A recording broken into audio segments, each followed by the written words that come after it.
శ్రీ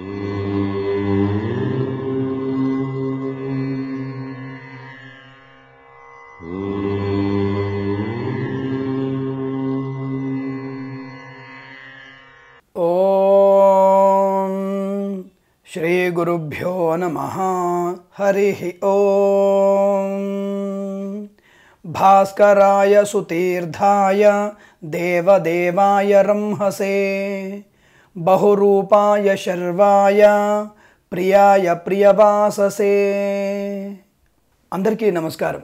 ముందుగా మీ అందరికీ ఒక చిన్న విజ్ఞాపన, ప్రతిసారి చెప్పేదే. మార్చి నెలలో గురుగారు బాగుందని చెప్పారు, కొన్ని రాశులకి బాగలేదని చెప్పారు. మరి వార ఫలితాలలో బాగలేదు బాగుందని చెప్తున్నారు. దేనిని మేనే అన్వయించాలి, దేనిని మేనే సరిచూసుకోవాలి, ఏ జాతక ఫలితాలు కరెక్టు అనే విషయాన్ని మీకు చాలామందికి అనుమానం ఎప్పుడు తొలుస్తూనే ఉంటుంది. రాశి ఫలాలలో ప్రతిరోజు భచక్ర కదలిక ఉంటుంది, గ్రహాల కదలిక ఉంటుంది, వారంలో కదలికలు ఉంటాయి. ఇప్పుడు ఈ వారంలో బుధుడు 2వ స్థానంలో ఉండి ఈ 3 రోజుల తర్వాత 3వ స్థానానికి వెళ్ళే అవకాశం ఉంటుంది.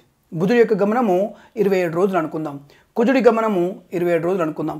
ఇలా వాటి గమనాలన్నీ కూడా కాస్త మనం చెప్పే వార మధ్యలో బుధుడు పక్కకి వెళ్ళిపోయే అవకాశం ఉంటుంది. అప్పుడేమవుతుంది, ఈ రాశి వారికి బాగున్నటువంటి ఫలితాలు వారాంతంలో ఇబ్బంది కలిగించే అంశాలుగా ఉంటాయి.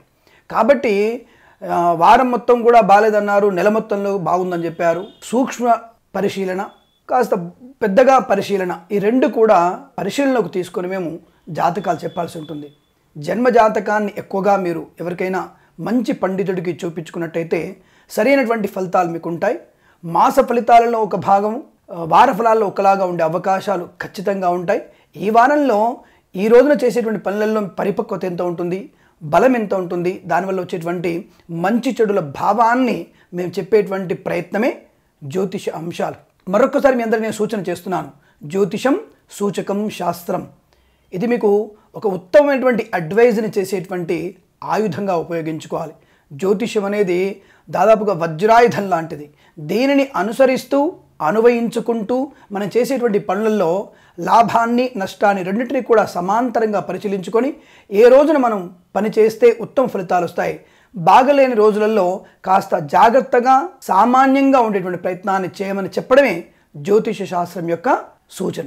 దీనిని ముందుగా మీ అందరూ గ్రహించి ఫలితాలు తెలుసుకోవాల్సిందిగా మరొకసారి మీ అందరికీ విజ్ఞాపన చేస్తూ, కామెంట్స్ అన్నీ కూడా చాలా జాగ్రత్తగా నాకు విమర్శ చేసేటువంటి అవకాశాన్ని కూడా ఇచ్చి, ఆ విమర్శను నేను చూసుకొని చదివి దానికి తగినట్టుగా మీకు సవివరమైనటువంటి ఫలితాలు ఇవ్వడానికి ఒక అవకాశం ఇవ్వండి. కానీ ఆ పెట్టేటువంటి పదాల యొక్క ప్రయత్నము కాస్త జాగ్రత్తగా మీరు విజ్ఞతతో పెడతారని మరొక్కసారి ఆశిస్తూ, ఈ మధ్య అలాంటి చెడు విమర్శలు ఏం లేవు, అనగా లేనిపోని అసభ్య పదాలు లేనిటువంటి విమర్శలు ఉన్నాయి.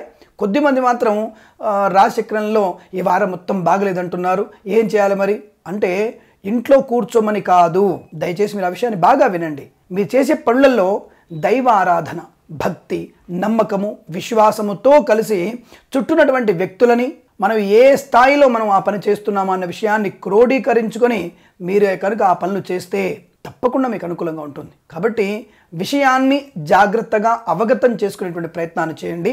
అలాగే ఉత్తమమైనటువంటి జ్యోతిష్కులు అందరూ కూడా ఉన్నారు, వాళ్ళు ఒకలాగా మీరు ఒకలాగా చెప్తున్నారు అన్న భావన కూడా ఉంటుంది. నేను ఆర్థిక నష్టము అని ఉంటాను, ఇంకొకరు లేనిపోని అప్పుల వల్ల బాధలు అని అంటారు. అంటే అక్కడ 2 రకాల పదాలు వేరు, కానీ విషయం ఒకటి అనే విషయాన్ని మీరు బాగా గ్రహించండి. అలా గ్రహించినట్టయితే మీ యొక్క ప్రతి పని విజయవంతంగా పూర్తి చేసుకుంటారని ఆశిస్తూ, సర్వే జన సుఖినో భవంతు. అందరికీ నమస్కారం. ఈరోజు మనము 3/3/2019 నుంచి 9/3/2019 మధ్యకాలంలో ఉన్నటువంటి ద్వాదశ రాశి వారిలో వార ఫలాల గురించి మనం తెలుసుకుందాం. ముందుగా మేష రాశి వారి ఫలితాలు విధంగా ఉన్నాయి.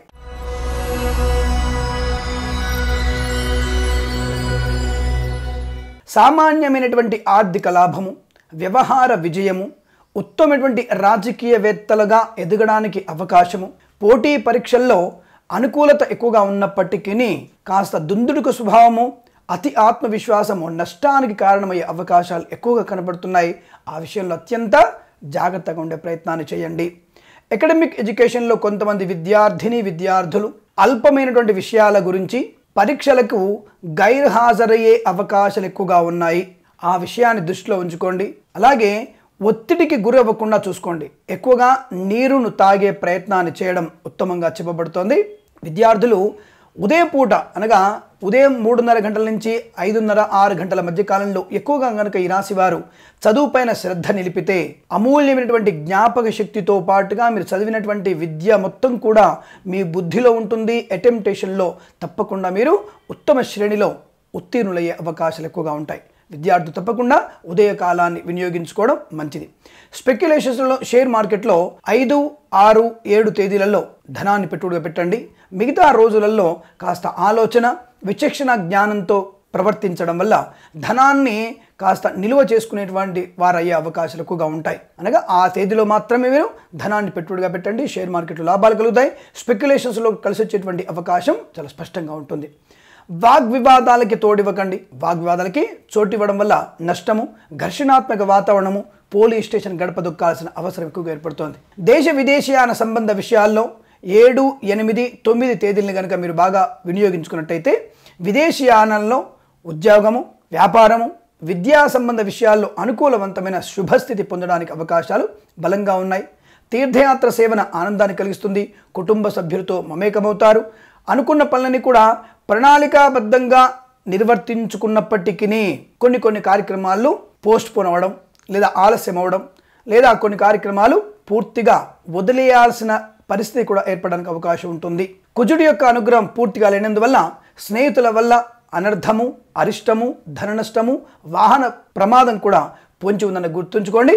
ముఖ్యంగా మీరు మద్యపానం సేవించేటువంటి స్నేహితుల వాహనాన్ని కనుక ఎక్కినట్టయితే పూర్తి స్థాయిలో ప్రమాదం మీకే పొంచి ఉంటుందన్న విషయాన్ని గుర్తించండి. ప్రభుత్వ ఉద్యోగస్తులకి దాదాపుగా 5, 6 తేదీలలోనూ మరియు 8, 9 తేదీలలో అత్యుత్తమంగాను 7వ తేదీన పరమమైనటువంటి ఇబ్బందుల పాలు చేసే అవకాశం ఉంటుంది. లంచాల రూపంలో కానీ బహుమాన రూపంలో కానీ ఏదైనా వస్తువుల్ని తీసుకున్నట్టయితే మీ ఉద్యోగ నష్టము లేదా ఉద్యోగ భంగము లేదా ఉద్యోగంలో నుంచి పూర్తి స్థాయిలో తొలగించే అవకాశం ఉంటుంది. ఇంతకుముందే కనుక మీరు ఏదైనా వార్నింగ్ లాంటిది అందుకొని ఉన్నట్టయితే ఈసారి మళ్ళీ పట్టుబడితే మాత్రం ఉద్యోగానికి పూర్తి స్థాయిలో అనర్హులుగా ప్రకటించే అవకాశాలు ఎక్కువగా ఉన్నాయి. క్యాంపస్ సెలక్షన్స్ కోసం చేసేటువంటి ప్రయత్నాల్లో కాస్త మీ అతి ఆత్మవిశ్వాసం కావచ్చు లేదా సరైనటువంటి ప్రణాళిక లేకపోవడం వల్ల కూడా క్యాంపస్ సెలక్షన్స్లో సెలెక్ట్ అయ్యే అవకాశాలు ఏమాత్రం కనబడటం లేదు. కాస్త అధికమైనటువంటి శ్రద్ధను, అతి ఆత్మవిశ్వాసాన్ని వదిలిపెట్టడం రెండు కూడా మంచిదిగా చెప్పబడుతోంది. చిత్ర నిర్మాణ రంగంలోనూ కళాకారులకి అనుకూలతలు, రైతు సోదరులకు ఆర్థికపరమైనటువంటి అభివృద్ధి కొనసాగుతుంది. వివాహాది నిశ్చయితాంబులాదులో కాస్త స్తబ్దత ఏర్పడే అవకాశం ఉంటుంది. అనగా ఇతరులు చెప్పినటువంటి మాటల వల్ల మీ దగ్గరకు వచ్చిన సంబంధాలన్నీ కూడా తిరుగుముఖం పట్టే అవకాశము, నిశ్చయితాంబులాల వద్దకు వచ్చినటువంటి సంబంధాలు కూడా పక్కకు జరిగే అవకాశాలు కనబడుతున్నాయి. ఆ విషయంలో జాగ్రత్తగా ఉండే ప్రయత్నాన్ని చేయండి. అలాగే మేషరాశి వాళ్ళు ఖచ్చితంగా మీరు విదేశీయాన సంబంధ మోజులో పడకూడదు. నష్టపోయేటువంటి ప్రమాదం ఎక్కువ కనబడుతోంది. భారతీయులైనప్పటికీ కూడా మోసపోయిన ప్రమాదం ఈ వారంలో అటువంటి మోసపోవడానికి అవకాశాలు ఎక్కువగా ఉంటున్నాయి.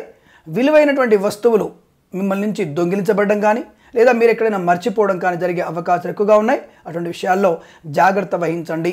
ఈ వారంలో మీరు రాహు సంబంధమైనటువంటి జపాన్ని కానీ రాహు అష్టోత్తరనామాన్ని కానీ నిరంతరం జపం చేయడం వలను, అలాగే మినుములు, నల్ల వస్త్రము అంటే దాని ఏమంటారంటే సిమెంట్ రంగు వర్ణంలో ఉన్నటువంటి వస్త్రాన్ని దానం చేసుకోవడం వల్ల అనుకూలవంతమైన శుభ ఫలితాలు ఎక్కువగా ఉంటాయి.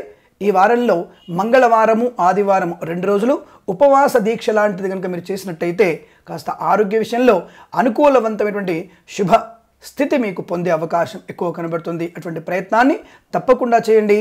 మీరు తప్పనిసరిగా 3, 4, 5 తేదీలలో 8 అంకెను, 6, 7, 8, 9 తేదీలలో 3 అంకెను అదృష్టంగా భావించి ఏదైనా శుభకార్య నిర్వహణ ప్రారంభం చేయండి. తప్పకుండా అనుకూలవంతమైన శుభ ప్రయోజనాలు కలుగుతాయి. అలా కలగాలని ఆశిస్తూ సర్వే జన సుఖినో భవంతు.